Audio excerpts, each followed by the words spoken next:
La Guinée, c'est le retour de l'ordre constitutionnel depuis bien longtemps. Ce régime qui est putschiste aurait dû céder le pouvoir depuis bien longtemps, depuis au moins un an ou deux. Et on nous promet une élection qui ne viendra pas. On nous promet beaucoup de choses. Pourquoi doutez-vous de la tenue des élections ? Pardon ? Pourquoi doutez-vous de la tenue des élections annoncées par le pouvoir ? Je doute du régime lui-même, je doute de sa bonne foi, je doute de son intention, je doute de ses méthodes. C'est pas un régime démocratique, il ne cherche pas des élections, il cherche à conserver le pouvoir par tous les moyens, surtout par le moyen de la répression. Je ne crois pas du tout à ce régime. Je ne crois pas du tout qu'il y aura une élection en Guinée. Alors le projet de nouvelle constitution a été critiqué par de nombreux opposants guinéens. Selon eux, ce projet de nouvelle constitution est taillé sur mesure pour le président de la transition, Mamadi Doumbouya. Est-ce que vous partagez leur analyse ? C'est un boubou constitutionnel cousu sur mesure.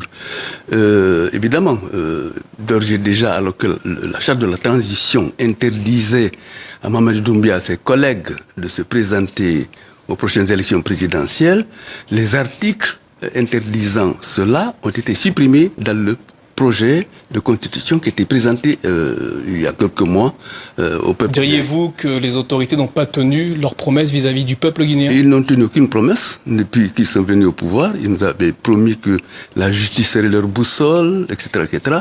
On n'a rien vu. On a l'impression que jamais la Guinée n'a subi autant d'injustices. La répression est permanente. Des gens disparaissent au quotidien. On tue des gens de la manière la plus scandaleuse. C'est quelque chose de terrible. C'est le retour des années noires du temps de Sékou Touré. C'est le régime Sékou Touré bis. C'est le regard que vous avez aujourd'hui sur la transition qui se déroule actuellement dans votre pays ? C'est un retour en arrière, selon vous ? Votre pays est aux prises avec ces vieux démons ? Absolument. Je ne vois pas autre chose. Il n'y a pas une seule petite lueur permettant d'envisager autre chose que la répression et la corruption comme la Guinée les a connus depuis l'indépendance. Alors, vous parlez de répression. Les manifestations sont interdites. En Guinée, plusieurs opposants critiques du pouvoir sont soit portés disparus, soit en prison, en détention. En tant qu'intellectuel et romancier guinéen, comment est-ce que vous vivez cette situation ? Difficilement, bien évidemment. On a parfois envie de crier ou de sauter par la fenêtre, puisque vous savez, c'est un cycle répétitif. C'est quelque chose qu'on n'arrive pas à interrompre. La tyrannie est devenue un mode de vie en Guinée. Nous sommes sous la 6e tyrannie depuis l'indépendance. Et ces gens ont les mêmes méthodes, les mêmes discours et les mêmes manières de procéder. Je ne sais pas comment faire pour interrompre ce cercle vicieux. Mais justement, c'était la question que je souhaitais vous poser. Qu'est-ce qui pourrait interrompre, selon ce que vous dénoncez comme un cercle vicieux aujourd'hui en Guinée ? Il faut se battre par tous les moyens. Pour l'instant, les moyens qui sont à notre disposition, bien évidemment, c'est le discours politique, c'est l'argumentation, c'est le discours pacifiste, inscrit dans la loi, si jamais il y a encore une loi en Guinée. Mais peut-être qu'il faut envisager autre chose, parce que vous savez, les moyens dont disposent les peuples pour lutter, ce sont les circonstances qui les créent finalement. Pour l'instant, on veut bien que nos moyens soient pacifistes et démocratiques. Mais, bon Dieu, on ne sait pas. Alors, vous continuez d'exprimer des critiques vis-à-vis de ce qui se passe actuellement dans votre pays, malgré les risques. Qu'est-ce qui vous pousse aujourd'hui à maintenir cet engagement ? Parce que rien ne change sur le terrain. Il n'y a aucune intention de la part du gouvernement d'assouplir sa position, de négocier avec la société civile, avec l'opposition, afin de trouver une solution durable à tous les problèmes qui se posent au pays. C'est la violence, c'est la répression, c'est les positions rigides à tous les points de vue, c'est le maintien coûte que coûte du régime qui est illégal, qui est putschiste et qui devrait, depuis un an au moins, quitter le pouvoir. Céder le pouvoir à un homme élu par le peuple. Alors passons à un tout autre sujet, Thierno-Moné Nembo. En mai 2024, vous avez été victime d'un cambriolage. Et lors de ce cambriolage, l'ordinateur dans lequel était conservé votre manuscrit, le manuscrit de votre futur roman, a été dérobé. Comment vivez-vous ce traumatisme ? Très mal, c'est extraordinaire. C'est le genre de choses que je ne souhaite à personne. Même pas à mon pire ennemi. Perdre un manuscrit, c'est perdre des membres, c'est perdre une partie de soi-même.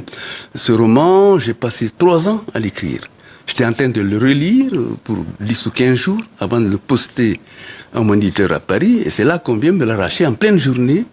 Et ce qui est curieux, c'est que l'ordinateur qui contenait ce roman a été le seul objet qui était subtilisé dans mon appartement. Pensez-vous que ce vol pourrait être lié à votre positionnement politique aujourd'hui? Il me semble bien que oui, tout le monde le pense en Guinée. Vous savez, un petit délinquant ne procède pas ainsi. On a proposé jusqu'à 5 000 euros de récompense à quiconque ramènerait l'ordinateur. Personne ne s'est présenté.